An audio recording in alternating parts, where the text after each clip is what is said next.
याद रखो जो नमाजें नहीं पढ़ते हैं ना, चाहे वो बच्चे हो, नौजवान हो, बुजुर्ग हो, याद रखो क़यामत वाले दिन एक बहुत बड़ा जानवर आएगा जिसका नाम हरीश होगा, और वो इतना बड़ा होगा कि उसका सर आसमानों पे लग रहा होगा और दुम उसकी जमीन पे होगी। इतना बड़ा खौफनाक किस्म का जानवर होगा, और वो ये ऐलान करेगा ऐन मिन हारिबिर रहमान, वो लोग कहां पर है जो अल्लाह ताला से जंग का ऐलान करते थे। जिब्रील अमीन उससे पूछेगा, ए हरीश तुम्हें किन लोगों की तलाश है?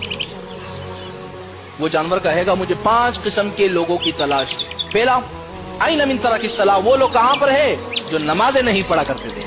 कभी फजर की नमाज कज़ा हो गई, सुस्ती है, सर्दी है, ईशा की नमाज कज़ा हो गई, दोस्तों के साथ खाने के लिए चले गए, सुस्ती कर ली, अजानें हो रही है, अल्लाह ऐलान कर रहा है हय्या अलस सलाह हय्या अलल फलाह, आओ कामयाबी की तरफ, नमाज की तरफ, लेकिन वो दोस्त अपने मजों में मसरूफ। वो लोग कहां हैं जो नमाजें नहीं पढ़ा करते थे?